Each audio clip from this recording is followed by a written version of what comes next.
ಕೂದಲಿನ ಕಾಳಜಿ ಮಾಡೋದಕ್ಕೆ ಟೈಮೇ ಇಲ್ವಾ? ವಿಪರೀತ ಕೂದಲು ಉದುರುತ್ತಾ ಇದೆಯಾ?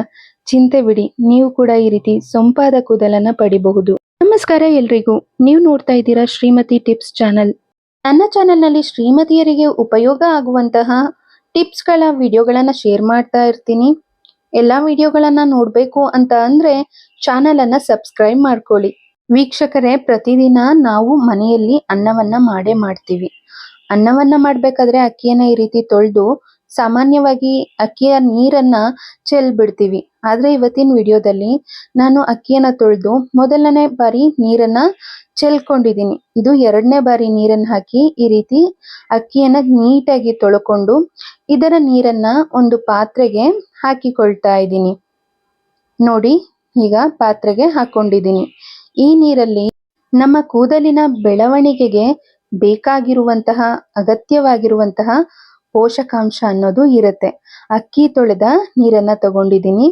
ಇವಾಗ ಅದ್ರ ಜೊತೆಗೆ ಕರಿಬೇವಿನ ಸೊಪ್ಪಲ್ಲಿ ನಮ್ಮ ಕೂದಲಿನ ಬೆಳವಣಿಗೆಗೆ ಬೇಕಾಗಿರುವಂತ ಎಲ್ಲಾ ಪೋಷಕಾಂಶಗಳು ಕೂಡ ಅಡಗಿರುತ್ತೆ.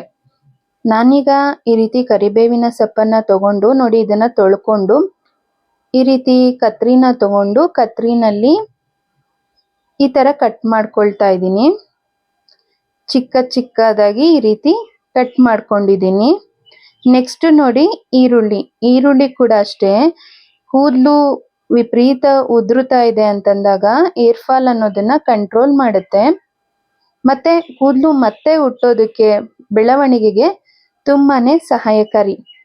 ಅದ್ರ ಜೊತೆಗೆ ಒಂದು ಸ್ಪೂನ್ ಮೆಂತ್ಯ ತಗೊಂಡಿದ್ದೀನಿ. ಮೆಂತ್ಯ ತಲೆ ಹೊಟ್ಟಿನ ಸಮಸ್ಯೆಗೆ ಒಂದು ಒಳ್ಳೆಯ ಮನೆಮದ್ದಾಗಿ ಕೆಲಸ ಮಾಡುತ್ತೆ. ಒಂದು ಸ್ಪೂನ್ ಟೀ ಪೌಡರ್ ಕೂಡ ಅಷ್ಟೇ ಕೂದಲಿಗೆ ತುಂಬಾನೇ ಒಳ್ಳೇದು. ಇವಾಗ ಇದನ್ನ ಒಲೆ ಮೇಲೆ ಇಟ್ಟು ಚೆನ್ನಾಗಿ ಕುದಿಸ್ಕೊಳ್ತಾ ಇದ್ದೀನಿ. ಇವಾಗ ಇದ್ರ ಜೊತೆಗೆ 2 ದಾಸವಾಳದ ಹೂಗಳನ್ನ ಹಾಕೊಂಡಿದ್ದೀನಿ. ದಾಸವಾಳದ ಹೂಗಳು ಕೂದಲು ಸಾಫ್ಟ್ ಮತ್ತು ಶೈನ್ ಆಗೋ ತರ ಸಹಾಯಕ ಆಗುತ್ತೆ.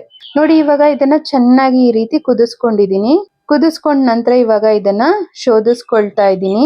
ನಮ್ಮ ಕೂದಲಿನ ಬೆಳವಣಿಗೆಗೆ, ಕೂದಲು ಉದುರೋದನ್ನ ನಿಲ್ಸೋದಿಕ್ಕೆ ಬೇಕಾಗಿರುವಂತ ಒಂದು ಲಿಕ್ವಿಡ್ ಇಲ್ಲಿ ತಯಾರಾಗಿದೆ, ನೋಡ್ತಿರ್ಬಹುದು ನೀವಿಲ್ಲಿ. ಮತ್ತೆ ಇದ್ರ ಜೊತೆಗೆ ರೆಗ್ಯುಲರ್ ಆಗಿ ನೀವು ಯಾವ ಒಂದು ಶಾಂಪೂನ ಬಳಸ್ತೀರಾ ಆ ಶಾಂಪೂನ ಹಾಕೊಂಡು ಈ ರೀತಿ ಮಿಕ್ಸ್ ಮಾಡ್ಕೋಬೇಕಾಗತ್ತೆ. ಯಾವುದೇ ಕಾರಣಕ್ಕೂ ನಾವು ಪದೇ ಶಾಂಪೂನ ಚೇಂಜ್ ಮಾಡಬಾರ್ದು. ನಮ್ಮ ಕೂದಲಿಗೆ ಯಾವುದು ಒಂದು ಸೆಟ್ ಆಗಿರುತ್ತೆ ಅದೇ ಒಂದು ಶಾಂಪೂನ ಬಳಸಬೇಕಾಗುತ್ತೆ. ನೀವು ಬಳಸುವಂತಹ ನಿಮಗೆ ಸೆಟ್ ಆಗಿರುವಂತ ಶಾಂಪೂನ ಈ ರೀತಿ ಲಿಕ್ವಿಡ್ನ ಜೊತೆ ಸೇರಿಸಿ ನೋಡಿ, ಈ ತರ ಚೆನ್ನಾಗಿ ಮಿಕ್ಸ್ ಮಾಡ್ಕೊಳ್ಳಿ. ನೋಡಿ, ಇವಾಗ ತಯಾರಾಗಿದೆ ಒಂದು ಹೆಲ್ತಿಯಾದ ಹೇರ್ ಕೇರ್ ಲಿಕ್ವಿಡ್. ಇವಾಗ ಇದನ್ನ ನಾನು ಖಾಲಿಯಾಗಿರುವಂತ ಒಂದು ಶಾಂಪೂ ಬಾಟಲ್ಗೆ ಹಾಕೊಳ್ತಾ ಇದ್ದೀನಿ. ನಮಗೆ ಹೇರ್ ಕೇರ್ ಮಾಡೋದಕ್ಕೆ ಟೈಮ್ ಇಲ್ಲ ಅಂತ ಅನ್ನೋರು ಈ ರೀತಿ ಲಿಕ್ವಿಡ್ ಅನ್ನ ತಯಾರಿಸ್ಕೊಂಡು ಸ್ನಾನ ಮಾಡ್ಬೇಕಾದ್ರೆ ಶಾಂಪೂ ಬದಲಿಗೆ ಈ ಲಿಕ್ವಿಡ್ ನ ಹಾಕಿ ತಲೆ ಸ್ನಾನ ಮಾಡೋದ್ರಿಂದ ಕೂದಲು ತುಂಬಾನೇ ಸೊಂಪಾಗಿ ಬೆಳೆಯುತ್ತೆ. ಸಮಯ ಇಲ್ಲ, ನಾವು ಹೊರಗಡೆ ಕೆಲ್ಸಕ್ಕೆ ಹೋಗುವಂತ ಹೆಣ್ಮಕ್ಳಿದೀವಿ ಅಥವಾ ಮನೆಯಲ್ಲಿ ಮಕ್ಕಳನ್ನ ನೋಡ್ಕೊಳ್ಳೋದೇ ಆಗುತ್ತೆ, ಟೈಮ್ ಇಲ್ಲ ಅಂತ ಅನ್ನೋರು ಒಂದು ಅರ್ಧ ಗಂಟೆಗಳ ಕಾಲ ಟೈಮ್ ಕೊಟ್ಟು ಈ ರೀತಿ ಲಿಕ್ವಿಡ್ ಅನ್ನ ತಯಾರು ಮಾಡಿ ಇಟ್ಕೊಂಡ್ಬಿಟ್ರೆ ಇದನ್ನ ಆರಾಮಾಗಿ ಸ್ನಾನಕ್ಕೆ ಹೋದಾಗ ಈಸಿಯಾಗಿ ಬಳಸಬಹುದು. ಮತ್ತೆ ಇದನ್ನ ನಾವು ಹೊರಗಡೆ ಕೂಡ ಸ್ಟೋರ್ ಮಾಡಬಹುದು. ಫ್ರಿಡ್ಜ್ ನಲ್ಲೇ ಸ್ಟೋರ್ ಮಾಡಬೇಕು ಆ ತರ ಎಲ್ಲ ಏನೂ ಇಲ್ಲ. ನೋಡಿ ಎಷ್ಟು ಚೆನ್ನಾಗಿ ವರ್ಕ್ ಆಗುತ್ತೆ ಅಂತ ಹೇಳಿ. ನೋಡಿ, ನಾನು ಕೂಡ ಪರ್ಸನಲ್ ಆಗಿ ಈ ಒಂದು ಹೇರ್ ಕೇರ್ ಲಿಕ್ವಿಡ್ ಅನ್ನ ನಾನು ಯೂಸ್ ಮಾಡ್ತಾ ಇದ್ದೀನಿ. ತುಂಬಾನೇ ಚೆನ್ನಾಗಿ ನನ್ನ ಹೇರ್ ಫಾಲ್ ಅನ್ನೋದು ಕಂಟ್ರೋಲ್ ಆಯ್ತು. ನನ್ನ ಕೂದಲು ತುಂಬಾನೇ ಚೆನ್ನಾಗಿ ಬೆಳವಣಿಗೆ ಆಗಿದೆ. ಸೊ ನೀವು ಕೂಡ ಇಲ್ಲಿ ನೋಡ್ತಿರಬಹುದು. ಈ ವಿಡಿಯೋ ಇಷ್ಟ ಆದ್ರೆ ಲೈಕ್ ಕೊಟ್ಟು ಶೇರ್ ಮಾಡಿ. ಧನ್ಯವಾದಗಳು.